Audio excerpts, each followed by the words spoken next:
ആദ്യകാല യുക്തിവാദത്തിന്റെ മറ്റൊരു എന്റെ അനുഭവത്തിൽ ഒരു കാഴ്ചപ്പാടെന്ന് വെച്ചാൽ ശരിക്ക് നിലവിലുള്ള ഒരു ദൈവത്തെ എതിർക്കുക എന്നത് മാത്രമായിരുന്നില്ല യുക്തിവാദത്തിന്റെ നിലപാട്. അതിനപ്പുറത്ത് സമൂഹത്തിൽ നിലനിൽക്കുന്ന അനാചാരങ്ങൾ, അന്ധവിശ്വാസങ്ങൾ, അതുപോലെ ജാതീയത, അങ്ങനെ തുടങ്ങിയിട്ടുള്ള എല്ലാത്തിനെയും അത് അഡ്രസ് ചെയ്യുന്നത് മാത്രമല്ല അതിനെതിരെയുള്ള ബോധവൽക്കരണമായിരുന്നു. അതുകൊണ്ട് തന്നെ നന്മ ഉള്ളതിനെ സ്വീകരിക്കും ചെയ്തിരുന്നു. അതിന് ഉദാഹരണമാണ് സഹോദരനെയും, യുക്തിവാദിയാണ്. പക്ഷേ അദ്ദേഹത്തിന്റെ മകൾക്കിടുന്ന പേര് ആയിഷാണ്. അദ്ദേഹം സ്വയം തന്നെ സഹോദരൻ എന്ന പേര് സ്വീകരിക്കുന്നത് യഥാർത്ഥത്തിൽ പ്രവാചകൻ പഠിപ്പിച്ച സാഹോദര്യവുമായി ബന്ധപ്പെട്ട ആശയത്തിൽ നിന്നാണ്. അതിനർത്ഥം ആ നന്മയെ അദ്ദേഹം എന്ത് ചെയ്യുന്നു വെച്ചാൽ സ്വീകരിക്കണം. പി വി രാമസ്വാമി നായ്ക്കർ അടക്കമുള്ള എം എൻ റോയൊക്കെ പിന്നെ ഈ ഇസ്ലാം നൽകിയ മാനവിക സമൂഹത്തിന് നൽകിയ സംഭാവനകളൊക്കെ പറയുന്നത് യുക്തിവാദിയാണ്.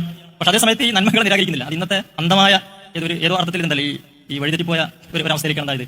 അങ്ങനെ വന്നപ്പോൾ ഒരു വിരുദ്ധ ഇസ്ലാമോ ഫോബിയ ഇത് യുക്തിവാദത്തെയും സ്വാധീനിച്ചപ്പോൾ സംഭവിച്ചിരിക്കുന്നത് ഈ യാഥാർത്ഥ്യങ്ങളിൽ നിന്നൊക്കെ എന്തായി വ്യതിചലിച്ചതിന്റെ റൂട്ട് തെറ്റിപ്പോയി എന്ന അവസ്ഥയിലേക്ക് കാര്യങ്ങൾ എത്തിയതായിട്ട് പിന്നെ ഇപ്പോൾ നമുക്ക് അനുഭവപ്പെടുന്നു. അതായത് ഉത്തമ, നിങ്ങൾ നല്ല യുക്തിവാദി ആവണമെന്നുണ്ടെങ്കിൽ നിങ്ങൾ ഇസ്ലാം വിമർശനം നടത്താൻ പാടില്ല എന്നതാണ് നമ്മൾ GK സാർ പറയുന്നത്. അതായത് പണ്ടുള്ള യുക്തിവാദികളൊക്കെ വളരെ നല്ല യുക്തിവാദികളായിരുന്നു. എന്താ ഈ നല്ല യുക്തിവാദികളാവാനുള്ള ലക്ഷണം എന്ന് പറഞ്ഞാൽ അവർ ഇസ്ലാമിനെ വിമർശിച്ചിട്ടില്ല എന്നുള്ളതാണ്. അതായത് അവർക്ക് മക്കൾക്ക് പേരിട്ടത്, ഇപ്പോൾ സഹോദരൻ അയ്യപ്പൻ മകൾക്ക് പേരിട്ടത് ആയിഷ എന്നാണ്. PV രാമസ്വാമി നായ്ക്കർ ഇസ്ലാമിൻ്റെ നല്ല ഭാഗങ്ങളൊക്കെ സ്വീകരിച്ചിരുന്നു. അതായത് ഇസ്ലാമിനെ വിമർശിക്കാത്ത യുക്തിവാദമൊക്കെ വളരെ നല്ല യുക്തിവാദമാണ്. അത് മാനവികമായ യുക്തിവാദമാണ്. ഈ കേരളത്തിൽ അല്ലെങ്കിൽ ഇന്ത്യയിലൊക്കെ ഈ യുക്തിവാദ പ്രസ്ഥാനങ്ങളൊക്കെ തുടങ്ങുന്നത് സത്യത്തിൽ ഈ ഹിന്ദുമതത്തിലെ അനാചാരങ്ങൾ ചോദ്യം ചെയ്തുകൊണ്ട്, ഹിന്ദുമതത്തിലെ ജാതീയത ചോദ്യം ചെയ്തുകൊണ്ടൊക്കെയാണ് ഈ യുക്തിവാദികളും നിരീശ്വരവാദികളൊക്കെ തുടക്കത്തിൽ വരുന്നത്. ഇസ്ലാമിൽ നിന്ന് യുക്തിവാദിയും നിരീശ്വരവാദിയും ഒക്കെ ഉണ്ടാവുക പറഞ്ഞാൽ വളരെ പ്രയാസകരമായ കാര്യമായിരുന്നു. ഇസ്ലാമിൽ ഒരു പരിഷ്കരണവാദിക്ക് പോലും, അതായത് ഇസ്ലാമിൽ നിന്ന് വരുന്ന ഒരു പരിഷ്കരണവാദിക്ക് പോലും ജീവിക്കാൻ കഴിയാത്തൊരു സാഹചര്യമാണ് ഉണ്ടായത്. അന്ന് ഇസ്ലാമിനെ വിമർശിക്കുന്ന ആളുകളൊക്കെ വളരെ കുറവായിരുന്നു. പിന്നെ ഉണ്ടായിരുന്നത് ഈ ഹിന്ദുമതത്തിലെ ജാതീയതയ്ക്കെതിരെ, ഹിന്ദുമതത്തിലെ അന്ധവിശ്വാസങ്ങൾക്കെതിരെയൊക്കെ പിന്നെ പ്രതിഷേധിച്ചു കൊണ്ടുവന്ന ആളുകൾ, അങ്ങനെയുള്ള നിരീശ്വരവാദികളാണ്. അവർ ഇസ്ലാമിനെ കാര്യമായിട്ട് തൊട്ടിട്ടില്ല. കാരണം അവരുടെ പ്രധാന മേഖല പറഞ്ഞാൽ ഈ ഹിന്ദുമതത്തിലെ അനാചാരങ്ങളായിരുന്നു.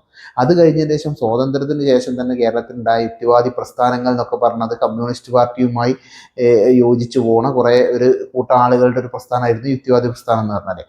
അവരും കാര്യമായിട്ട് ഈ അന്ധവിശ്വാസ വിരുദ്ധ പ്രവർത്തനങ്ങൾ എന്നൊക്കെ പറഞ്ഞാൽ ഹിന്ദുമതത്തിലെ അന്ധവിശ്വാസങ്ങൾക്കെതിരെ, ഹിന്ദുമതത്തിലെ അനാചാരങ്ങൾക്കെതിരെ, ജാതീയതയ്ക്കെതിരെയൊക്കെ പിന്നെ പ്രചരണം നടത്തുക, റോഡുകളിലൊക്കെ ഈ അന്ധവിശ്വാസ വിരുദ്ധ റാലി നടത്തുക, അനാചാരങ്ങൾക്കെതിരെയുള്ള റാലി നടത്തുക, ഈ അത്ഭുത പ്രതിഭാസങ്ങൾ, അത്ഭുത പ്രവൃത്തികൾക്കെതിരെയുള്ള റാലി നടത്തുകയും ചെയ്തത്.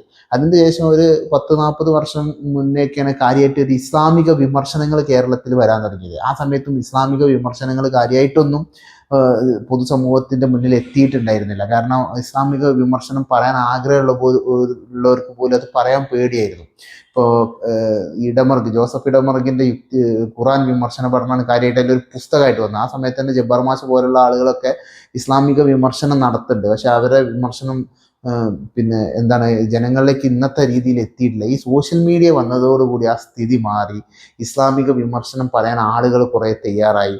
അതിനുശേഷം പല സംഘടനകളും ഇസ്ലാമിക വിമർശനം നല്ല രീതിയിൽ നടത്താൻ തുടങ്ങി. പല ആളുകളും ഇസ്ലാമിനെ എന്താ പറയുക പൊളിച്ചെടുക്കുന്ന ഒരു അവസ്ഥ വന്നു തുടങ്ങിയതോടുകൂടി ഇസ്ലാമിസ്റ്റുകൾക്ക് ആകെ വിരളി പിടിച്ചു തുടങ്ങി.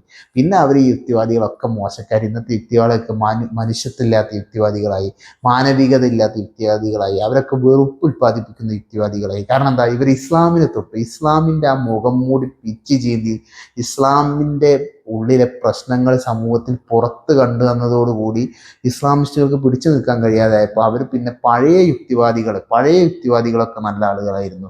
ഇന്നത്തെ യുക്തിവാദം ഇസ്ലാമോഫോബിക്കാണ്, വെറുപ്പ് ഉൽപ്പാദനമാണെന്ന് പറഞ്ഞ പരിപാടി തുടങ്ങി. അപ്പോൾ എനിക്ക് പറയാനുള്ളത് എന്താ വെച്ചാൽ, ഇസ്ലാമിനെ നിങ്ങളെ വിമർശിക്കുമ്പോൾ നിങ്ങൾ മാനവീയ യുക്തിവാദി അല്ലാതെ ആവുകയും ഇസ്ലാമിനെ വിമർശിക്കാത്ത യുക്തിവാദിയൊക്കെ ബെസ്റ്റ് യുക്തിവാദി ആവുന്ന ആ പറഞ്ഞ സാധനം എന്ന് പറഞ്ഞാൽ ഒരു ഇരട്ടത്താപ്പാണ്. അപ്പോൾ വിമർശനം ഉൾക്കൊള്ള ഒരു സഹിഷ്ണുത നിങ്ങൾ ആർജിച്ചെടുക്കണം വേണ്ടത്. എന്നിട്ട് ആ വിമർശനത്തിനെയാണ് നിങ്ങൾ എതിർക്കേണ്ടത്. അല്ലാതെ അവര് മാനവിക യുക്തിവാദിയല്ല, മനുഷ്യത്തില്ലാത്ത ആൾക്കാരല്ല, വെറുപ്പ് ഉൽപ്പാദകരാണ്, ഇസ്ലാമോഫോബിക് ആണെന്നൊക്കെ പറഞ്ഞാൽ ആ പഴയ ചപ്രാച്ച് ഐഡിയ വില പോകൂല.